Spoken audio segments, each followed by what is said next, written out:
நாட்டு தேனி பெட்டியில் மழை பெஞ்சு நம்ம வீக்காயிடுன்னு சொல்லி போட்டு நம்ம பார்த்திங்கன்னா தேன் கொடுக்குறோங்க. இந்த மாதிரி பேசன் வச்சு குச்சி போட்டு தேன் ஊற்றி வச்சிட்டோம்னா, பழைய தேன் இருந்ததுன்னா ஊற்றி வச்சிட்டோம்னா நல்லா டெவலப் ஆகிக்குங்க.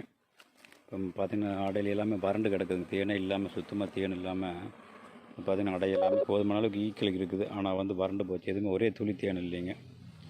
அதனால் இந்த மாதிரி நம்ம பழைய தேனை கொடுத்துட்டோம்னா நல்லா வளருங்க. ஒரு மாதம் கழிச்சு நல்லா வளருங்க. அதுக்காக இந்த மாதிரி நம்ம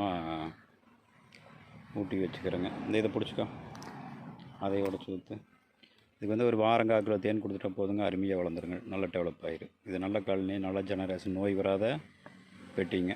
அதனால் இந்த பெட்டிக்கு இந்த அளவுக்கு வைத்தியம் பண்ணுறோம் நாம். அதனால் இது என்னதான் இருந்தாலும் சில நேரத்தில் மறுபடியும் ஒரு பகலில் ஒரு வாரம் மழை பெஞ்சதுன்னா டிசீஸ் எஸ்கேப் ஆயிருங்க. ஆனால் இருந்தாலும் நம்ம ஓரளவுக்கு நம்ம இதை தக்க வைக்கிறதுக்காக இந்த மாதிரி கொடுக்குறோங்க. இந்த மாதிரி கொடுக்குறத விட நம்ம 5 லிட்டர் தண்ணிங்க 1 லிட்டர் தேன் அந்த மாதிரி கலந்து கொடுக்கலாங்க. இது பார்த்திங்கன்னா 1/4 கிலோ தேன் கொடுக்குறோம். 1 லிட்டர் தண்ணி கலந்து கொடுத்துட்டோம்னாக்க நல்லா குடிச்சிட்டு நல்லா வளருங்க. புழு வளர்ப்பு நல்லா இருக்குது. இதையும் நம்ம ஃபாலோ பண்ணிக்கலாம். ஆனால் கொஞ்சம் செலவாகுங்க. இது பெஸ்ட் ஐடியா.